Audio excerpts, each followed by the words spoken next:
I'm Zach Martin, and it's time for Designing for Music. On this episode, we have Judith Salavetz, Spencer Drate, and Patrick Bamburak, who everybody mispronounces his name. This is series 2 of our 45 sleeves, and we're going over 100 in total. So we're going to start right away with REM and Spencer Drate. Hey, before we start, I want to show you our 545 book. Which is Judith and I authored 2010, which has a lot of these sleeves in it, along with the Art of Vinyl cover show, which Patrick produced and Zach voiced over, which is on YouTube. I just want to introduce you with that. And now we'll start in with sleeve number 26 on our list. This is Baby Baby. Now, this was printed by Bruce Leisure, a great designer, on letterpress. He has a letterpress printing place in Arizona, and he has a record company. And anyway, he does limited edition. This is a 4,000 run only of the sleeve called Baby Baby. And on the back, the graphics go around, you could see. It's a very nice sleeve, I thought. It's in our book. Yeah. Any feedback on this, guys? Yeah, it's telling you basically how they recorded this song digitally. You have some keyboards. It looks like you have some multi-track digital recording, graphics on there. Could have been Pro Tools or something like that. And I see the MIDI down at the bottom, it looks like. So that's really, really cool. Is that what it is? Is it processor and multi-track recording? Is that what we have here in this visual? I really don't know the technical end of it. The only thing I do know is the sleeve is printed on letterpress, but the technical end of the record, I really don't know, Zach. And who is the person that designed this again? Bruce Leisure, Licher. He actually wrote on a 545 book, if you go in the interior. He's done a lot of, he has a group called the Savage Republic, a lot of indie stuff. He's got his own record label. Keep in mind that great designer. Keep in mind that these are all handmade on letterpress. Right. So that's just it's an amazing, thing to be making these pieces of art handmade, and they're very eye-catching, and they're really nice to hold in your hands as well. The feel of the surface. The surface feeling is different. It has a substantial feel to it, but you can actually feel it. It pops out like the paint is. Well, it's very, very eye catching. It's kind of it's not it's not done by gimmicky computer tricks, So the feedback. Another feedback is he wrote on the sleeve. This is number blah blah blah 4,000. So don't lose it. That's funny. He did a lot of work for other groups too. Yeah, he did. He's a great designer. Yeah. So REM, they're the group that they always go to Bruce when they have these ideas in mind. Yeah, sometimes. Good point, Zach. Sometimes they would, not all the time. I mean, they've used other people for different. But they did go to him a couple of times. I have a couple of these actually. It's really rare. This is a rare sleeve. I mean, it's 4,000 run. I mean, numbered each one. Was that just a general limited edition, or was that a fan club piece? That's interesting. It says limited edition 4,000, but not described. Okay. So it could be either. Good question. I don't even remember playing that on the radio. So it's probably one of those things that got lost in the shuffle. Now, explain the process of it's a hand press. Is that what you said? Well, it's called letterpress, which Judith knows about too. We did a Joseph Arthur CD. Remember, Judith, you did a beautiful design on this letterpress with his artwork. Oh, gorgeous. Fold-out panel thing. It has to do with the process of an actual printing press. And it's like the old school in real life. You know what I mean? There's now modern technology involved. It's like the old letterpress. So you're dealing with Gutenberg, you know what I mean, in a way. Yeah, I was going to say Gutenberg press, right? Yeah, exactly. So, but Bruce uses it all his things, and He uses metallic inks too. If you see his work, he uses, but he's a great designer on top of it, which makes this more exceptional. When I was a Grammy judge in the late 80s, he would enter things and I go, what? You know, I look at him, I say, oh my God, this is beautiful. Anyway, that's a story about this. That's a story about this, I guess. And anybody else want to say anything? I don't know. No, it's just a really cool design. I like the electronic feel and the idea that he's this, I guess, hand press or letter press, whatever you want to call it, the Gutenberg kind of thing, where you put all your letters, you have to line them up. It's like old style 1800s printing. The way he does the graphics on it is he's the designer. So that makes it another level. He's not only the printer, he's also the designer, and he has exceptional design head trip. So that makes it even more exceptional. You know, right? It's called Bruce Slisher Design. He's probably on the internet. He works out of Arizona. A wonderful designer, a good friend of ours, you know. What's interesting too, I guess, is along the lines of what you're talking about, Zach, with if that was like a Pro Tools type screen that's in the graphic display, that was sort of cutting edge technology in 1991 for digital audio recording, but the graphics on the sleeve are rendered in this very old type technology of the letterpress. Right. So that's really cool contrast. I started Pro Tools when it was version 4.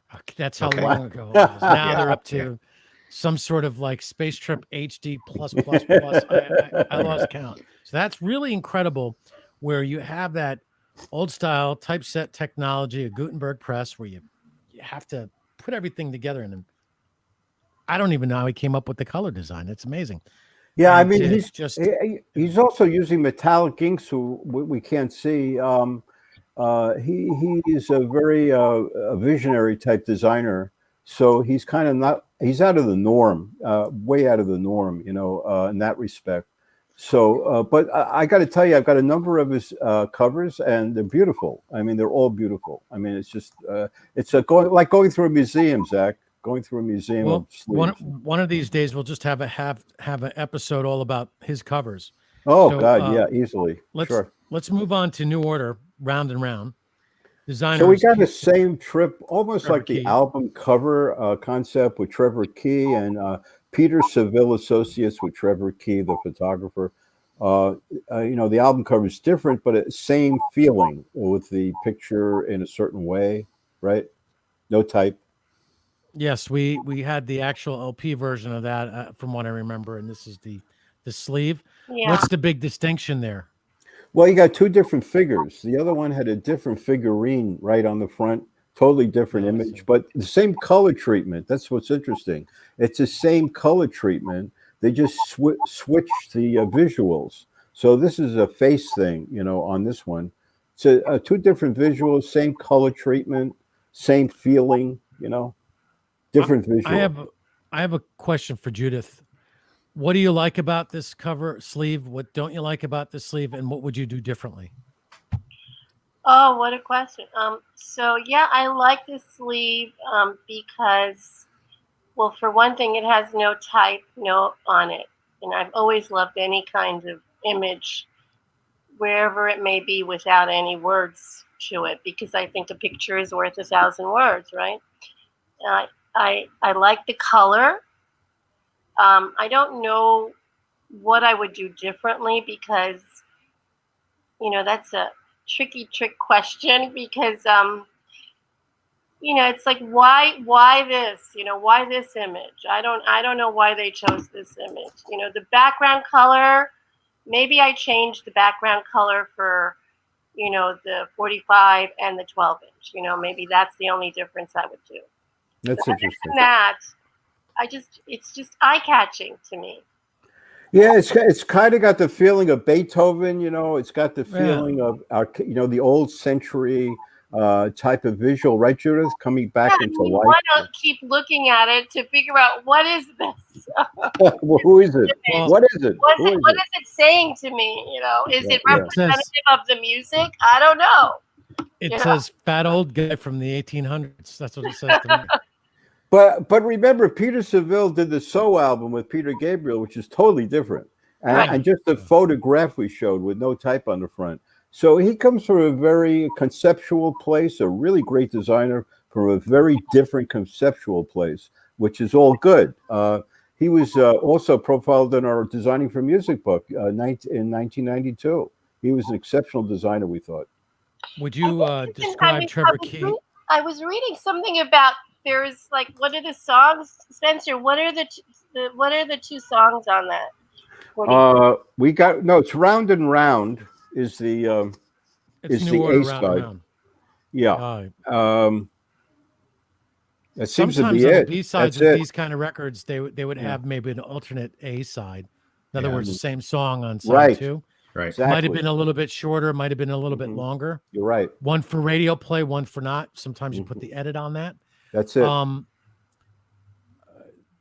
Would you say Trevor Key is based on the work with Peter Gabriel's Soul and New Order, New World Order?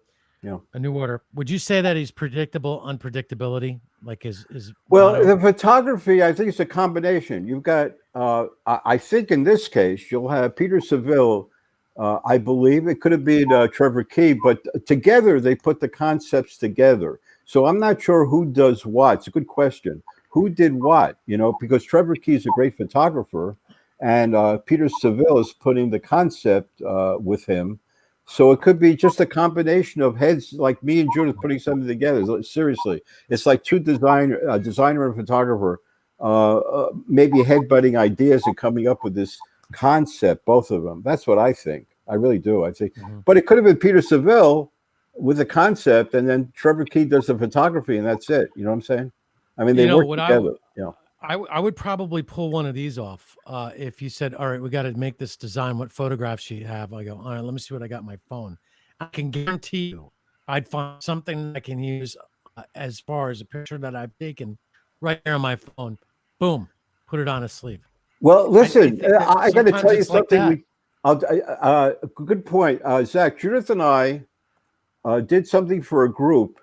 We went to a great photographer named William Coupon, who shot these he had a collection of these old dolls. They were very bizarre looking. And he had two little dolls together in a photograph. It looked like two people. And I said, that's the image, so I threw the group the image. They loved it. They put it on the cover. Remember, Judith? It's a great photograph. It's a great photograph. And it came from looking at pictures that William had in stock, which you're talking about. He just happened to have it in his stock photographs. Never used it. And so you're right. I mean, that's what we did, Right, let's move over to the next one, the Rolling Stones 5x5. This is released in 2010, I guess. This is 2010. I have two versions of this. I have a 2010. I have the old one. So they redid it. And you can see the back was the old typeface and construction. So it's adapted from the old version of the same sleeve, redone and distributed and printed. And this one has a better picture. The colors are more vibrant than the old sleeve I have, the original one that was done. So I decided to show this one, Well, how I asked Judith what she would do differently with the New Order one, what do you like and dislike, and what would you do differently? Specifically, the typography in the back. I've never noticed that you put a lot of words together on your designs. What would you differently? What do you like about dislike? Well, first of all, Zach, I have a question before I answer that to you. Do you happen to know why this was titled 5x5? Why they chose that title? Well, because you have 5 members of the Rolling Stones. Right. I don't know. And what else do you have? You have 5 tracks. 5 tracks by 5 members. Oh, that's right. Yes, that's right. There were only 5 tracks on the EP. I remember now. I remember. See, that sometimes I forget, and then you jog my memory. Now, that question was really for Spencer. What he would do different, what he likes, what he dislikes, because I just got you with the new order. Right. I was wondering what he would do with Well, what attracted me about this cover, it's again what we talked about before, just a photograph with no type on the front and a great group shot of the group. I mean, this is like a rare thing. They never did a cover with just no type and a group shot. And I really like this portrait shot. There's something about it. It's very nice, and it's simple, and simplicity we always talk about. The best you could do, and then put the type on the back. I love it with the treatment of type and writing about it or whatever song stack. I like the concept of this totally. Well, I happen to like the front. I don't like the back. Right, of course, yeah, definitely. I agree with that. The back is very busy. Back is busy, man. Right. That should have been like they should have had an inner sleeve and printed all that on the inner, the little pocket. Oh, okay. Or what they could have done is taken like another piece of paper and just did a little, like in the shape of a coupon, and here's what you get. Yeah. And then I would put on the back of the coupon fine print where you get all the details of the song. Designed by Zach Martin. Right. Thank you. Kudos. On to the next. Now the next one, we're going to the old days. Sal Medio and Rebel Without a Cause, and wow, that is a nice glossy. Look at that kid. Oh, I know. I love him. Yeah, he was an idol, right? He was kind of like in the Bronx, you guys. Do you know that? A New Yorker. Yeah, he's a New Yorker, right? He was a New Yorker. And the back is just bobblegook, just a lot of writing. He was in a movie called Somebody Up There Likes Me with Paul Newman. He was in a lot of movies. And a lot of movies, yeah. Won a lot of awards, and he was, I think his primary career was being an actor. That's right. You're exactly right, Judith. And I like the sleeve because it's a signature with a nice facial shot. It's kind of like personal type thing, autographed. I love that feeling. A lot of the old people, the old covers, they do that. How would they have done that signature, Spencer? Was that an etching, or they could have just signed it? And what they do is they shoot it. Someone wrote it. And then it could be stripped in and with a color, just the separator would do that. Because that to me too, just bringing that up is that question about sort of the mechanical way of doing things back then before the days of just doing type like that all digitally, Right. This is looks like it's handwritten, you know what I mean? Literally. It's, I think they just stripped it in, to tell you the truth. Right. But yeah, in the old days, or it could have they could have made a color print and someone would actually letter it in white. I don't know. I don't think they did it that way, though. I think it was just stripped in by the separator. Well, it also looks like he was stripped in. Like the background wasn't the original. Like his head was. Oh, yeah. It could have been. You're right, Judith. That's interesting. Yeah. It could have. Yeah. That's what it looks like. Yeah. All I could say is I wish I had that much hair. You guys get healthy hair. Let's do one of my favorites. And Scott Meany used to love this song. It was always a nice British biscuit from Ian Dury, Sex, Drugs, and Rock and Roll. A classic, Stiff man. Records. Yeah, Sex and Drugs and Rock and Roll. Now, I'm sure, so that everybody knows, Ian Dury was a good artist, a logo designer, and a designer. So I got to tell you, Ian Dury had a lot to do with this. I'm sure he designed it. I always thought it was Ian Dury. Ian Dury, yeah. I'm sorry, Ian Dury. I'm sorry, I pronounced it wrong. Exactly right. Thought I got it wrong. Well, No, you got it right. And this is a really nice sleeve, right, Zach? Judith, Pat. Yeah, no, really nice captured image. Yeah. A very fun song to play on the radio. You've always felt like you were a badass when he plays Sex and Drugs and Rock and Roll. Hey, but you know what? It's on New HD, so it's in rotation. Right. We play it. Yeah. So I have a question for Zach. How popular was that song when it came out? Was it? It wasn't very popular, but for like a guy like myself or Scott Muni and you're doing English biscuits and things from England. It was always fun to play because you got some heat from the program director. And what we like to do is bust balls of the program director and the music director, especially when we worked at Q1043. And at one point, this guy, Bob Buckman, he becomes the program director. And the first week he sits down with me, he goes, I'm going to have to meet with you and Scott on a regular basis about the music you play. I go, oh, that's not happening. And he gave me a look. He gave me a look like he tried to take me off the air, but I threw a hissy fit and I threatened to walk out and quit if they didn't give me a good shift. They were going to put me on for an hour on Sunday morning. I stood my ground. Next thing you know, I'm on 7 to midnight Saturday. And I would always constantly finish top 5 in New York City on a Saturday night, which is really hard to do for a rock station. And then after a while, I would write the notes of the songs we'd play. And Bob Buckman would go, I want to see the list of the songs you're going to play. And so I would hand it to him and he'd make his little notes. And Scott, I go, oh, Scott, here's the notes about the songs that I chose. He writes in big letters, GFY. And he goes, make sure he gets it. And I brought it back to Buckman and I go, here you go. This is Scott's reply to your comments yourself. So, I think that after a while, he just started to lay off because the show is one of the highest rated in New York City. And we made a lot of money for the company. So after a while, you gotta stop butting in. But Ian Dury was one of those songs we like to play just because our program director couldn't stand it. Yeah. Listen, I want to put something in here. This single, I'm sorry, on Stiff Records. And as you know, Stiff Records had some incredible, like Lena Lovitch had some incredible musicians, right, Zach, on Stiff? I think know Elvis Costello, I think, was Stiff. Right. Elvis, right, Patrick. Probably Nick Lowe. Yeah. What? Probably Nick Lowe. Yeah. Could be. Yeah, they were very funky. I designed for Stiff in America, by the way. I have a great story.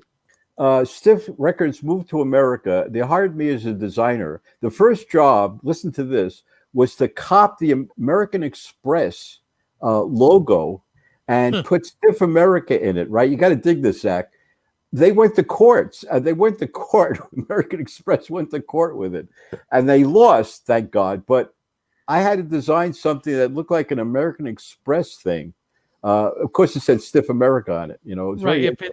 If it's done in a spoof, they really have no legal grounds. I mean, it's really difficult to go after you for that. All right, let's move on to the next one. This is a very rare, I'm saying really rare sleeve. This is not for sale, promotional only. I bought it on a bid on eBay. I had to have this sleeve, and I finally got it. It's amazing. Andy Warhol Polaroids. Okay, this you've got to know. These were Polaroids shot by Andy Warhol, grouped together. Nothing to show on the back, just the listing. But we have songs like If You Can Rock Me, Get Off My Cloud, Brown Sugar, Jumpin' Jack Flesh, Hot Stuff. And it's like I said, it's only a promotional copy, not for sale. So this is a rare one. The back is the members of the Rolling Stones. Am I right? Biting each other? Yeah, they're biting all kinds of things. Yes, they're biting each other, right? That's just gross. One guy's biting a toe. You got to wonder about his mental stability. All right. Yeah. Now Ron Wood's not in there too, right? Who was the guy before Ron Wood? That's Taylor. Interesting. Mick Taylor, right? Right, Mick Taylor. Keith Richards is there. We got Mick there. Right. So Ron Wood, he was supposed to. They wanted him as a member of the Rolling Stones well before he joined the band. Yeah, in I think the late 70s. Okay. Wow. They called up, I guess, whoever was in Faces, and somebody answered on behalf of Ron Woods. No, he's not interested. Of course, he was interested when he found out that the Stones called years earlier. I think he just had a fit big time. I'd say him, but I think there was a long time that Ron Wood was slated to be a member of the Rolling Stones, and he didn't get an equal partnership in Rolling Stones until the early 80s. I think maybe for Tattoo You, he becomes a full partner. a lot of these groups are like businesses. You get a Yes. percentage. And if you're in the lineup, well, you can work your way up and then you own part of that company. That happened with the replacement, Jeff, the guy from Metallica, remember? They did a big thing Yeah. about him joining the band as an equal part. Jason, right. Jason Newsted was the bassist before, but Robert Trujillo That's it. who came in, right, and they gave him the quarter share of the band. Right. That's a lot. So, Yeah. you know, to get 25% of the Rolling Stones, can you imagine the money you would make on that? Yeah. Yeah. So that's a really cool one. Andy Warhol, photo and design. What are the songs again? You Can't Rock Me, Brown Sugar. If you can't rock me, Get Off of My Cloud, Brown Sugar, Jumpin' Jack Flash, and Hot Stuff. That's good stuff. Hot Stuff is a good song. I like that. Yeah, I also like the idea of Polaroids, right, Judith? I mean, the use of Polaroids is kind of. But I don't. This is not one of my favorite covers. I don't particularly. You know, I think that it's popular now because it's the Stones, and anything to do with the Rolling Stones or the Beatles, you know, is going to have value. But in terms of, you know, an art for a 45 cover, it wouldn't be my top, not even top 20. No, it looks like something you'd find in a dirty bookstore. All right, let's move on. I feel like I got to wash. Hey, thanks a lot, guys. I mean, if you can watch. Anyway, okay, this is good. This is a Pearl Jam Save You as a single. Very nice illustration. That's one reason. Judith, and illustration. Yeah. So this is worthy of our attention.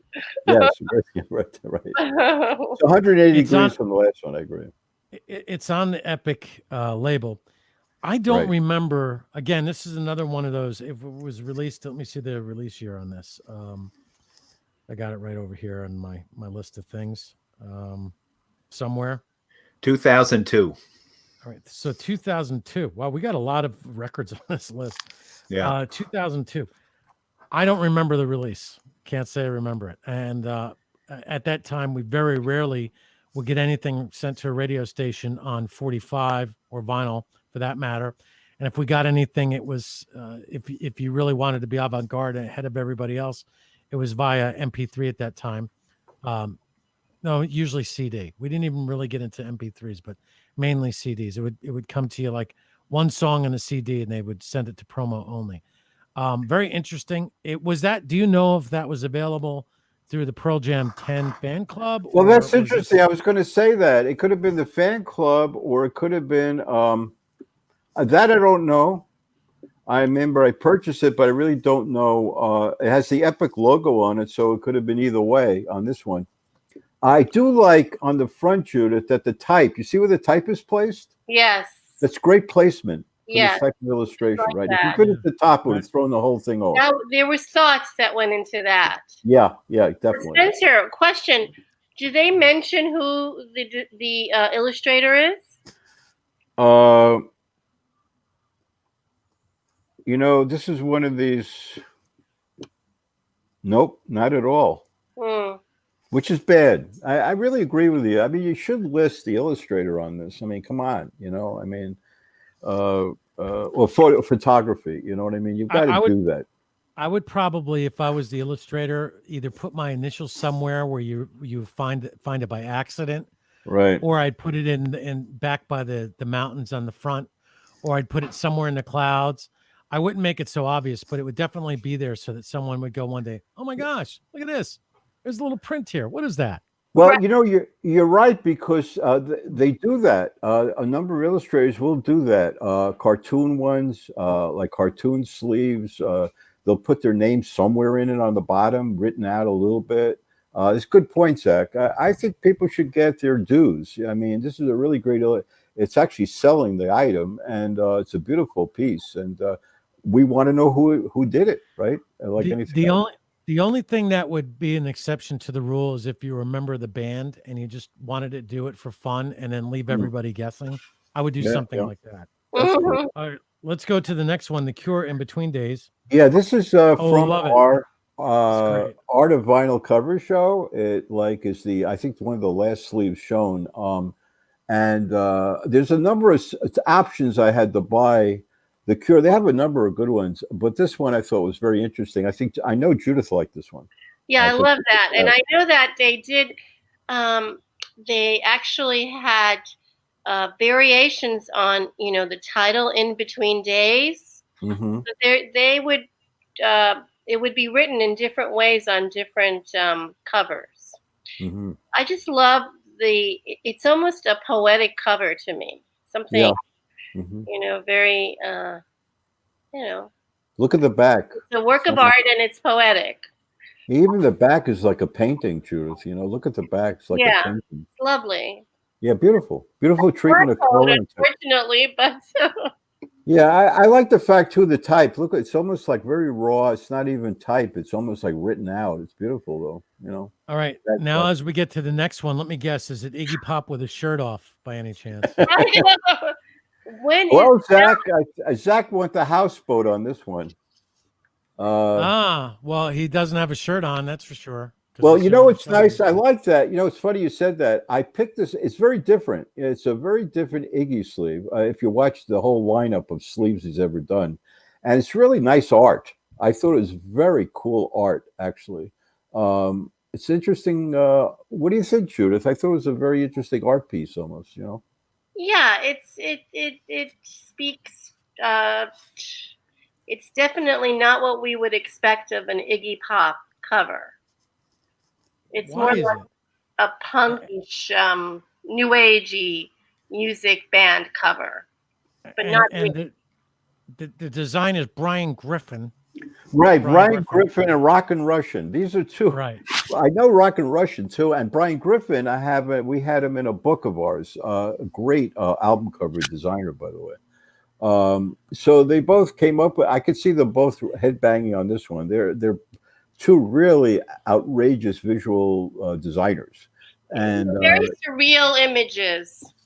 Yeah, these are. What cool. does the back look like? The back is a very simple portrait. I mean, we're talking about laid back here. Look at this. I mean, this is like a mood shot of Iggy. I mean, this is like not the Iggy norm. with his shirt on? I've never seen a photo. Yeah, this is like very conservative. You know what I mean? Yeah. We're talking about a conservative photograph here. Right? Maybe he's on the way to have dinner with mom or something like that. Because mom and dad. And we should say this. Put his shirt on. Yeah, this is on Arista Records. Go ahead, Judith. I'm sorry. No, it's like turn it around that picture on the back. Yeah. So, and that person who is that? Iggy Pop. Yeah, it's Iggy Pop, but it's not like what we would, imagine. It's like a regular person. Yeah, I know. That's what I was saying. That's what I meant. This is what I meant. It was a very conservative shot. What I meant by that was it's very laid back. It's very very normal. Not normal, but very laid back and not atypical of Iggy. I mean, this is like of every photograph ever taken. Zach knows this, or Patrick, and you, Judith, me. This is not Iggy. I mean, we see all the time at all. No. Now, my question for Patrick Bamburak is, I can always remember Iggy Pop being associated with David Bowie. Yes. Why is that?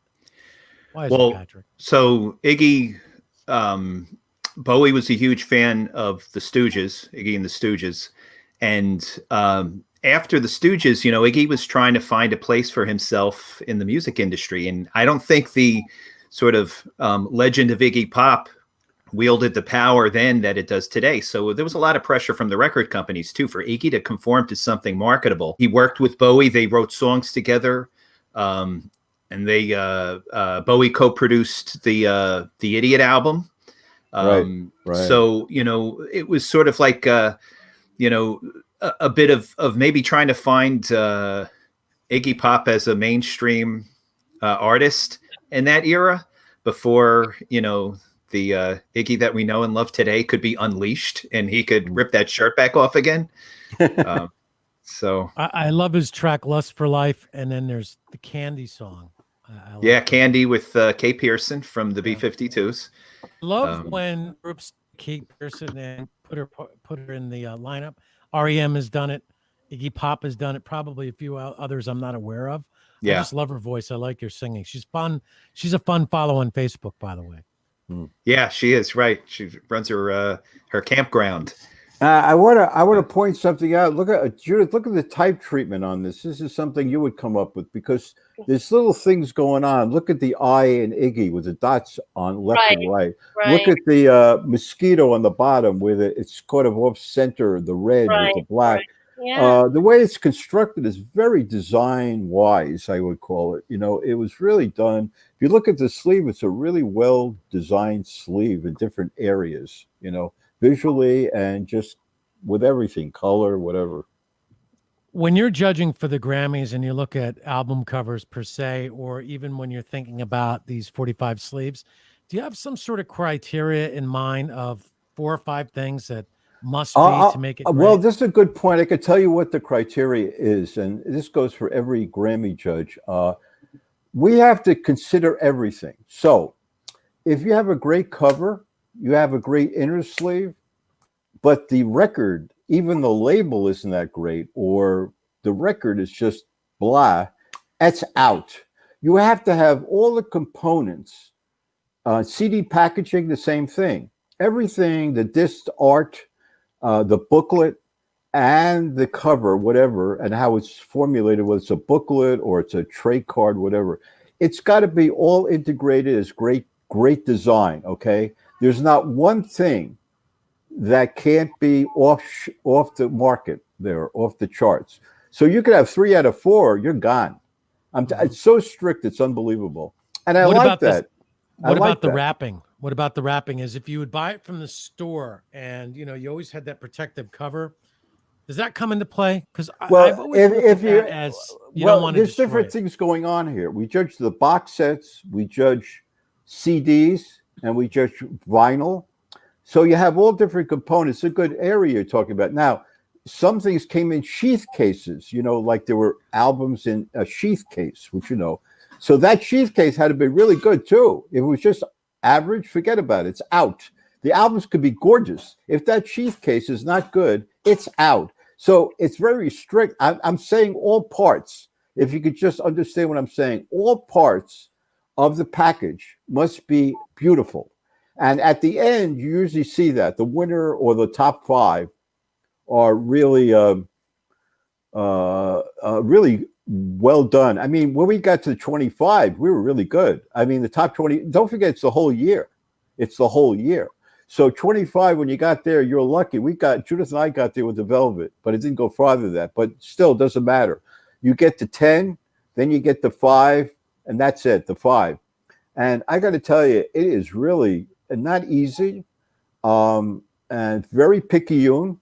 And like I say, every part of that package is got to be well done, I'll tell you, the only thing that might come into play is if you have a shrink wrap with a sticker on it, and you could go buy that. In other words, you could take that off. Whatever's underneath will be the criteria, okay? So forget about the shrink wrap and a little label on the top, okay? What is in that package, that's what the whole ball game's about.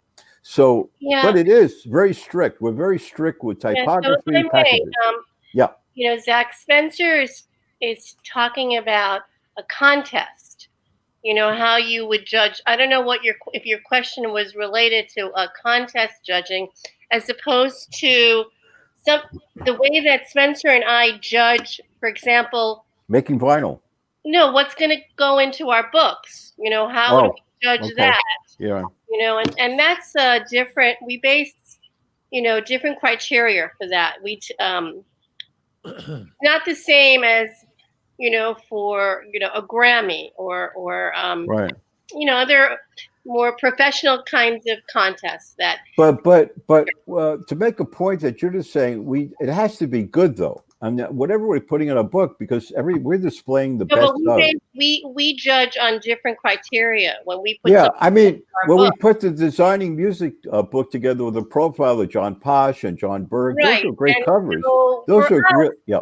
For us, and maybe I'm speaking for myself, the color is one of the primary things. Whether it's full 5-color, 4-color, or 5-color or 4-color black and white.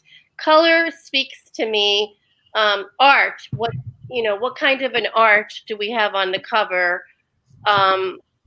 Whether, portrait, whether the photographer actually feels, when they're taking a picture of the musician, do you really feel the soul of that musician? There are a lot of covers where you can actually see, what the portraiture tells you who that singer is, or right. Anyway, I think you have a couple of them coming up. Maybe. But we do have a thing, Judith. We do have a thing where typography is very important too. Typography is very important. Thing I was going to mention, typography, but that's not how professional contests are judged. You and I judge them differently when it's just for our purposes. Yeah, but the Grammys do that. I'll tell you one thing: the Grammys, you've got to have great typography and you've got to have great visualization. There's no absolutely. But we don't have to. We don't usually judge a whole. We're not judging the album cover, the 45. It depends on our project. If we're doing a book on 45s, right, we're judging 45s. Right. Okay. So. Yeah, I mean, but our choices. You're talking about professional contests. Well, I'm talking about our books. If we're profiling people in our books, we have to get a good survey of their work. The great stuff that they did, and like animation, no matter what. Well, we judge on individual pieces, not right. on Oh yeah, definitely. Well, look.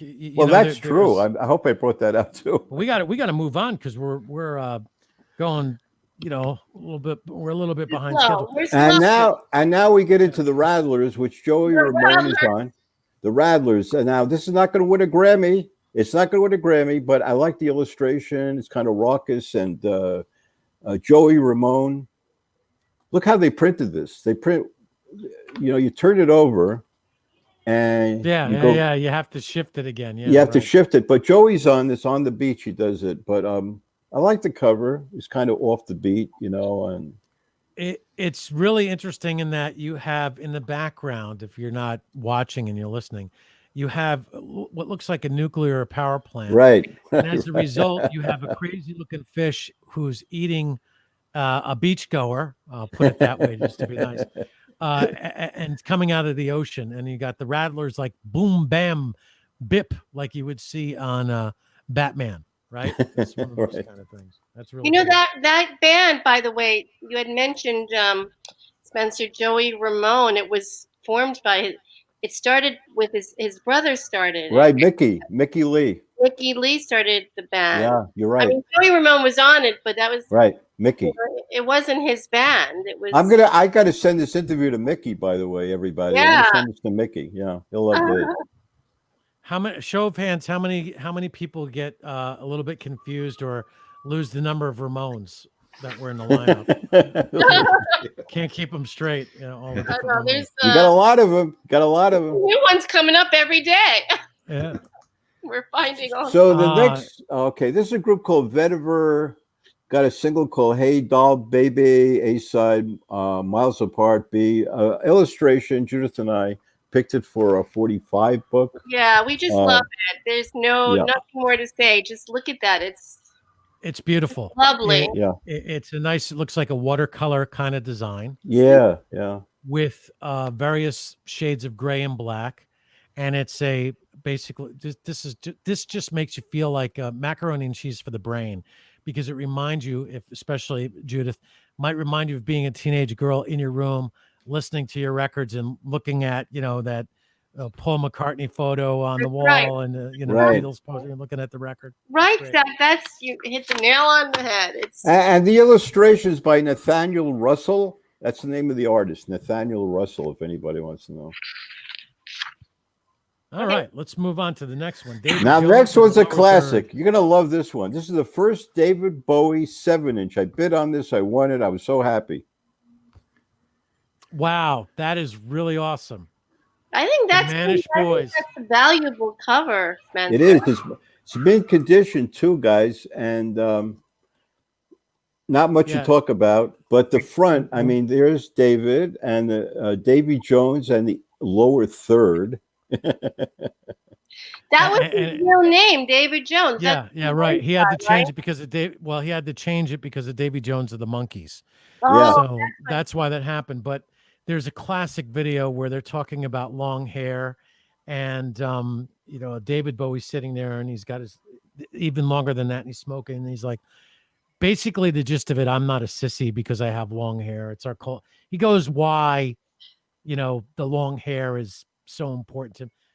Patrick, you probably have remembered that interview. It's like a famous interview where he's on one of those panel shows, and David Jones is talking about his hair. Yeah, somewhat. Yeah, what's really interesting? Well, yeah, you are younger than me, so yes. Screw you. I got to tell you something interesting on the cover, and you're going to die. There's no names of the members of the band at all. Yeah, who is the lower third? Yeah, there's no listing of band members on this sleeve, which is really unbelievable. Yeah, they kind of look like they're jealous of Davy Jones. No, he's got all the talent. He's way up front. The Manish Boys. The Manish Boys. I would think that's probably some sort of like letting you know, like, hey, we're men, even though we have this what's called long hair at the time. Just really funny. The next one is our friend Frankie. Well, this is much like the LP design, right? I've seen a similar, but it's an illustration thing again, which they did in those years. Glossy. Now, this is a very glossy cover. The back, there he is with the song stack. Ring a ding ding, the coffee song. Let's face the music and dance. I've got my love to keep me warm. And this is a classic. I love the sleeve. I love the illustration and the type. Okay. I love the type of the illustration. Here's what I would like to know. How did they do the hand? Because when it comes to drawing hands, painting hands, I think artistically it's one of the hardest things to do. Right? No, you're right. I mean, we're talking about like Raphael did beautiful hands in the ancient times, but it really is difficult. But I've worked with some illustrators who are amazing at hands, by the way. I mean, it's really no problem. This was you could tell they did a lot of illustration in this era on album covers, and they were really good. These illustrators are dynamite. I mean, they're almost like photographers. So, well, they had to get Frank Sinatra right, or they'd end up with concrete shoes. That's right. Oh, but I loved it. I even like the type. It kind of has movement to it. And it's very upbeat. The whole vision of the whole package of it is upbeat, and I think the songs are upbeat as well. And you can almost hear him singing "Ring a Ding Ding." Hey, Patrick, you have any feedback on this? Ding. Patrick, I'm looking at the illustration too, and I'm thinking that the illustration almost it looks better than a photograph that you would have been able to get at the time. That's true. It's almost like Kodachrome, right? It's better than real life. And it's on reprise. Think about that. Yeah, it just shows you the caliber of the illustrators. There are illustrators today are like that, but in those days they had really good illustration. I mean, the 50s covers from CBS were unbelievable that I got from Chuck Granada. I guess back then too, the illustration and photography with the crossover too, because I guess the photo retouching back then was essentially an artistic painting process. So wow, that's interesting. They would basically retouch right on the negative. So you had the sort of like made by hand, whether it was a photography or an illustration process there. Now you got to dig the back cover. The photograph, Zach, is horrible. I mean, we're talking it's about really bad. It makes him look like he's an old guy with balding and wearing a Gibson hat. All right, we're coming up to number 39 on our list. The Moodus. Okay, I picked this sleeve, cover art by Colin Brearley, but 1982. But this is a very bizarre artwork. In fact, Judith looked at it. She wasn't sure how to deal with this, right, Judith? Looks like a pigeon man. I pushed it past her. Unfortunately, she didn't yell at me, so I figured it was okay.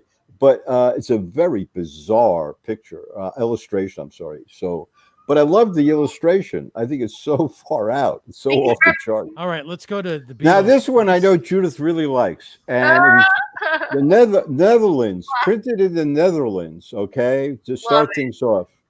This was being bid on a long time, and I couldn't understand it. And I said, I'm going to buy it. And it's a great sleeve. Look at it. It's the Beatles, a very different type of sleeve, and printed in Denmark. So it's not, you won't see anything like this in the United States. You know what I'm saying? And it's on the Odeon label, which Odeon was the king of, the father of Thor, I believe, and Loki. All right. So you got some very interesting Nordic, I guess, ties to it. Nothing to do with the song, just the label.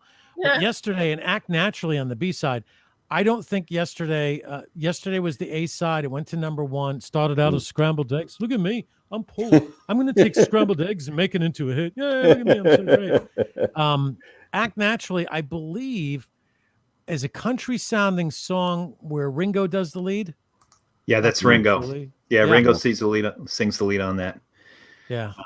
About his acting technique. Ringo would go on to be a great movie star, and the director tells him all you have to do is act naturally when he goes out and makes a movie. So I see. That's where that comes from. Yeah. As opposed to where in Family Guy they go, "Oh, Ringo, this is a great piece. We'll hang it on the refrigerator." Ringo's that little kid in the group, and never got fully appreciated. Judith, what do you think? Judith, what do you think? No, I mean, and I love it. I love so basically, I just like seeing the Beatles in pictures, whatever it is, whatever kind of, especially in their youth. And look at them; they're wearing suit jackets and ties. Right. And if you're listening, it is basically the Polish flag with the Beatles on the left, and Yesterday Act Naturally on the right, and the Fab Four up front. So there must be some connection to Poland. It's probably a Polish rock record from Denmark. Oh. See, and he's looking to see if this is true. No, I just made that up, guys. Spencer, he's just kidding. To Judith's point, though, too, with the Beatles, the group shots, there's just such a, I don't know, there's this symmetry that the four of them had when you see those group shots, and you knew, okay, Ringo's the shortest, but George, as they age a little bit, George became the tallest of the Fab Four, and there's just always a movement when you see the four of them posed together. There's two photographers that Zach knows one that I love. And that's Robert Freeman, who we've shown. Right. The other one is Denzo Hoffman, who I have a book, black and white book on, who did the umbrella, the umbrella shoot, Patrick, with the Beatles. He's great. I mean, the book is unreal. Denzo Hoffman. He's the other one who is very good in photography with them. And as you know, we can't have just one British biscuit. You have to have more than one. So we got a cheeky one coming up at number 41 from the Sex Pistols. God Save the Queen. Now, this is one of my favorite albums. This is a Jamie Reed design. Okay. And now let's talk. Well, let me just say this. Controversial cover. Yes, because if you put this out in record stores in England and the UK, you could easily get arrested for treason. Because it is very disrespectful to the Queen. Yeah, it's because it's racing. Right. For people in Ireland, the UK was a problem. It still is today, especially if you're in Northern Ireland and you're Catholic, right? So the Sex Pistols, never mind the Bollocks, and Anarchy in the UK really resonated with people that lived in Ireland big time, because it was, they really just did not fit in. And, punk rockers, I guess, culturally at the time didn't fit in. So I could see the correlation between what was going on with the Sex Pistols and some of their fans in Northern Ireland and through the Ireland, the Republic of Ireland. But yeah, you can get in trouble to this day if you say the wrong thing on social media. Treason, you can get arrested. So they don't have the freedom of speech like we do here. And obviously this is really... could be looked at as a treasonous act by the Sex Pistols, but I love it. Artistically? I think there are different versions of metallic on this too. I think there's a silver and there's also a gold. There's like two ways they printed it. Yeah. Yeah, because we found, so when we were photographing this cover for the Art of Vinyl cover show video, you could see with all the gloss that's on there, it was a difficult one to capture. And we found it had, you're right, Spencer, both there were examples of the silver and gold out there in terms of trying to get a very clean image of this. Yeah, I remember you had a problem with this shooting this, which is logical. I mean, it was like glossy sleeve, you know. Plus, it's glossy blue. It's royal blue, by the way, is the color. Yeah, So, I used that on my Triumph Spitfire. So Patrick, what do you think about the song that's on that 45? Have you heard the song? Yeah, if I'm not mistaken, when they debuted that song, didn't they rent the barge out on the Thames and they played the song outside of you're right. Parliament? Yeah, I think they did. They did. But right, I think they got away with it because we weren't being disrespectful. Cookie on the drums, I right? have a question, Zach. So when that came out, I know that they were in England. I don't know about all the radio stations, but many of them, I think, did not want to play that because of its controversy. How about in this country? Were we playing it? Were they playing this on radio? Were you guys playing? You know, I don't think that we would have like a deep conversation about it. If it was a good song, we'd play it. If it wasn't a good song, we wouldn't play it. I think most of us, especially if we're on radio late at night, we get bored with the same old crap. So we go, all right, here's a Sex Pistols record. Let's see if the hotline rings, and we play it. Again, there's another example where Scott and I would get a little bit bored, and it'd be a Friday afternoon. I'm like, hey, let's play some Sex Pistols. And we'd only play either God Save the Queen or Anarchy in the UK. Because the other ones we weren't sure about if there were going to be F-bombs. So you had to be careful with that. Right. But one of the things that people don't realize is that these punk rockers are actually very good musicians. Paul Cookie on drums is an accomplished drummer who studied jazz and various other types of music. And he was really interested in various genres. Okay, let's go on. All right. This is the next one I've got introduced. This is one of the great rock photographers and video photographers named Anton Corbijn. I had the honor of working with his photographs on the USA parts for Achtung Baby on YouTube, which he did a lot of the covers for. This is for Depeche Mode, Policy of Truth, which he photographed. And he has a credible eye sense and visuality. It's a slightly blurred photograph, and it tends to be a beautiful art piece to me. And the type is very tasteful on it. I don't know. That's the way I look at it. I like her hair. I really like her hair. I love where they place the type. And it's, the size of it, that appeals to me. I wish you could see it because the yellow, you can't see the yellow background. It really makes it, it's kind of blurred out with the white, but it's a gorgeous cover. And his photography is well known. I mean, Anton Corbijn is one of the best photographers. I mean, he did color and black and white, astronomically beautiful. I mean, let me show you something. This is the promotional for Achtung Baby. Wow. And notice a black and white shot.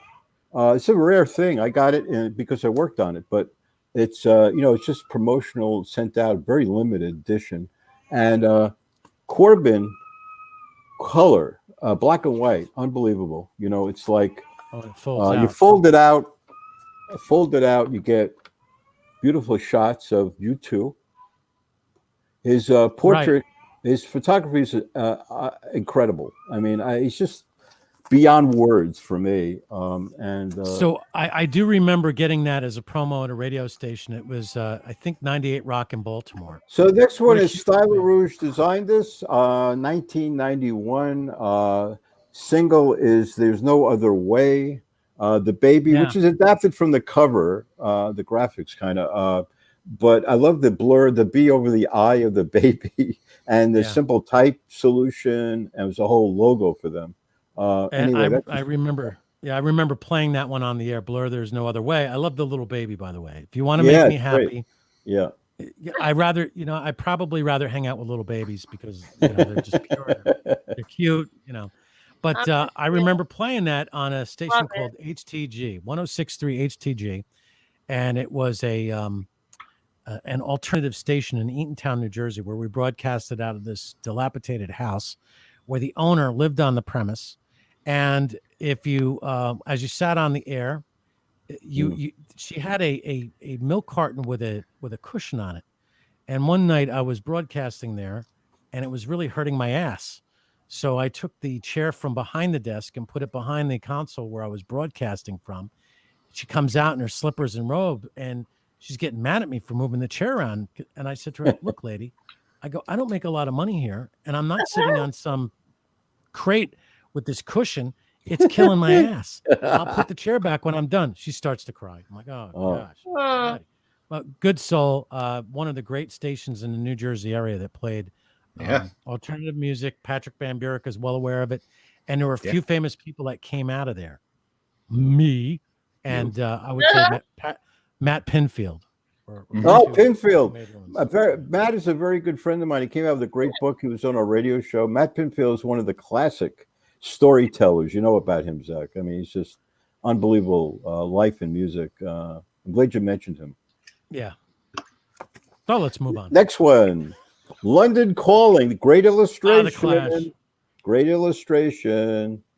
Love the type, the whole thing. I mean, I don't know. This is really a Judith. It's in our book.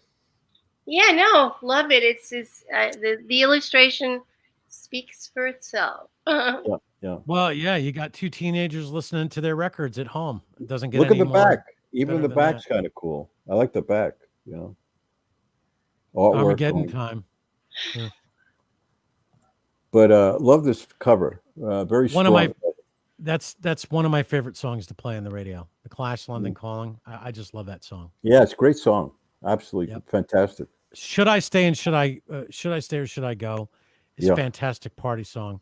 But that London Calling, there's something about it. It's just that really resonates. Burning Down the House. Burning Down the House. Yes, from Speaking in Tongues. Right. Artwork. Judith, you talked about this, about the cover. Remember, you talked about the artwork.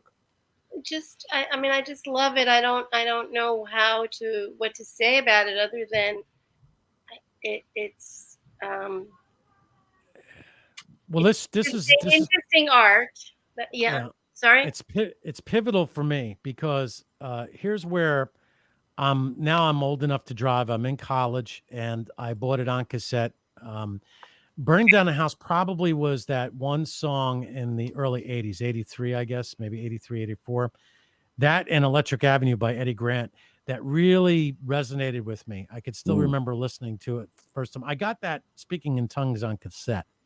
And I had a 1977 Dodge Brougham. It was white with a green interior and this wet leather roof, one of those, vinyl roofs that was green.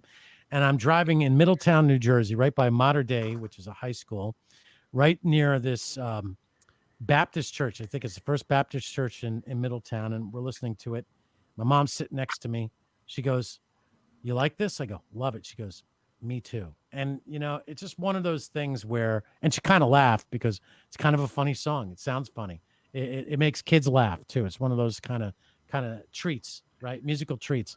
So you got a sleeve there that for me brings so many memories back to life. So it's like my mom's still with me. Let's talk about the sleeves. Judith, look at the typography. They don't space out the letters evenly. It's kind of broken up. There's no rules to the game here. So I liked what they did with this and the type treatment. I'm sure they had there were no constraints. They had the freedom to design, which is why you get something like this when you don't have, somebody telling you put the picture of the band on the cover or, telling you what to be on the cover. This is a freedom of design, which is right. I'll tell you something else, Zach. Sometimes it's not what you're thinking. What typographers do, they'll play with type. So it's not about this some integrated intellectual synopsis of this. It could be, I'm being honest with you, it could be just the way they did it. The way they did it, I could see, is just doing it in a way that's off the charts with type. That's it. And then they integrate it with the pictures. It could be just that. I'm serious. It could be just that. And that's what makes this a great cover, because there's a duality about it, a total duality. And Anyway, I love the type treatment because they've done that with type all along the line. If you've seen the covers, Right. sometimes they'll turn the letter upside down, which was a Tina Weymouth idea on Remain in Light. That was her idea, to turn the type upside down in the A's. So you're getting fun stuff with type, but they do it in a very tasteful way, and it works with the art. That's my thing. I got a feeling that Speaking in Tongues, as far as albums go, musically as well as the album cover, I think that's like mine. It's one of your favorite albums, isn't it? Yeah. Oh yeah. Yeah. And of course, we talked about the Rauschenberg Grammy winner, the limited edition, which is gorgeous.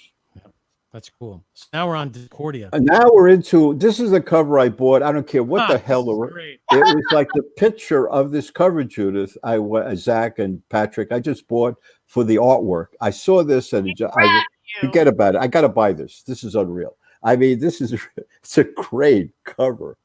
It's like, I don't know. I'm laughing every time I see it. It's like, it's got life to it. There's something about it that you have a reaction to. You right, Judith? Correct, Spencer. You're absolutely right. What's on the back? I don't. Now the back is typical. Nothing really to talk about. But good question. I mean, usually you only know. Front cover, I'd expect somebody to have come up with an animation based on. Yeah, exactly. Good point. And I would the only thing I would have done is what Judith did on Marshall Crenshaw, and I'll tell you what that is. The title, Discordia, instead of white type, I would have done it in like a yellow, Judith, or a little pinky thing, something out of the background, very light. Yeah, it's the only change I would have done. Yeah, the A white hot pink. work. Yeah, but it's a beautiful cover. I mean, it's very tasteful, and the type is tasteful. So I don't know about the word beautiful, Spencer. It's an interesting cover. Yeah, it's when you want to take home and put it over your bathroom or something, Here we go. Judith likes this one. I know that, Judith. You like this one. This is really cool. I love this picture. That's the back. I love it. The back. And then the inside is really cool. Oh. Yeah. It's like really when you go like, to the it's like going to the car dealership and they give you the brochure in the car. Yeah, this is a great cover. It's called Daydreamer. Yep. Published by Island Music, I don't know. Laurel Records, 1995. Don't know the designer, which is very bizarre, unless I wrote it on the list. It says Style Le Rouge. Here we go again. Style Le Rouge. I can see it. Yeah. Okay. Style Le Rouge. All right. I like that. I like the car. I like what the effect is. Like you could see the inside of the car. And that's really cool. Yeah, now this is an illustration, obviously, and done by somewhere in here. Christopher Friedman. Yeah, Gone is Gone, Phantom Limb. Yeah, so that, and the back is kind of like the type with some sort of background in it. Very tasteful. Do you know what that back looks like? It looks like the program type setting that you'd get at Radio City Music Hall. Really? When you go see the Rockettes. Kind of reminds me of that. Yeah. Wow. This is a very nice drawing. I bought that for the drawing, obviously. Judith, you like this?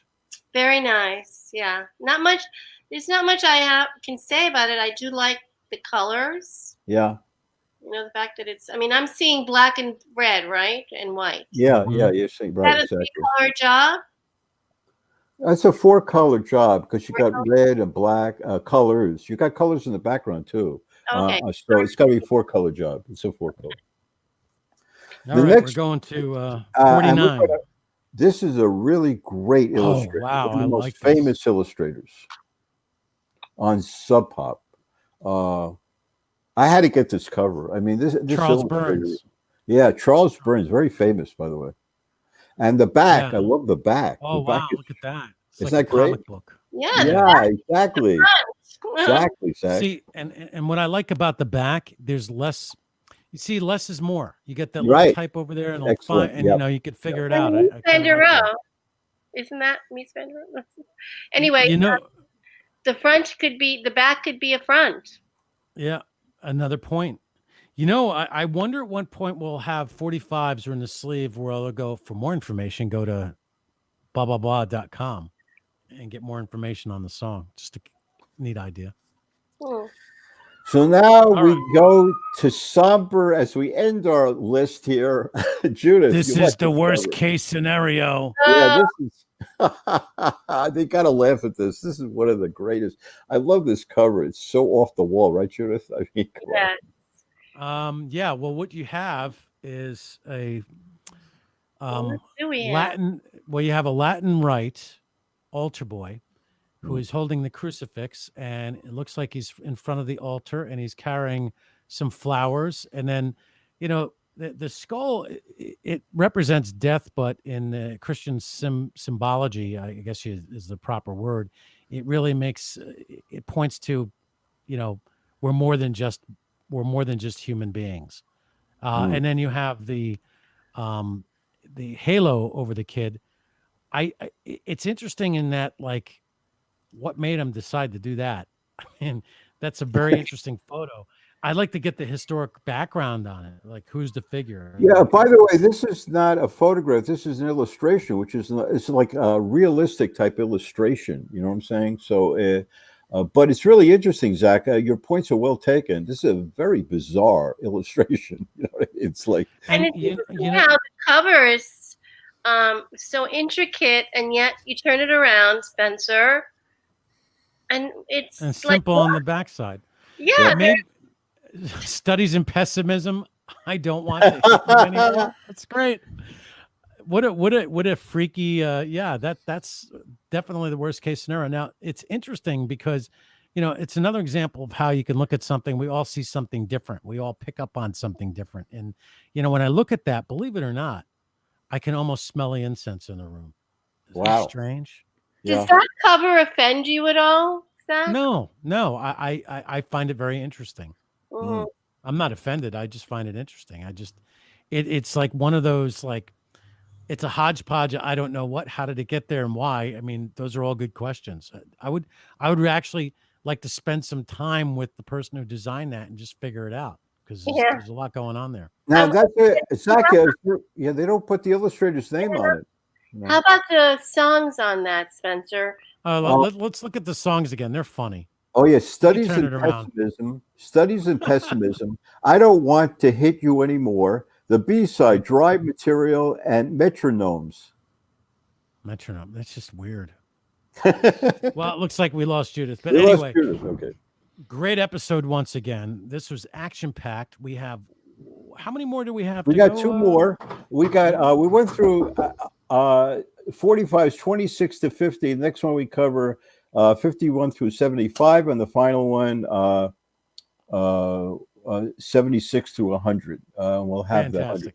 that. So this is beautiful. Thanks a lot, Zach. I think it was a marvelous idea you had, and I'm looking forward with Patrick and Judith to the next one, which will be next Tuesday. I just think we're the Fab Four of album design.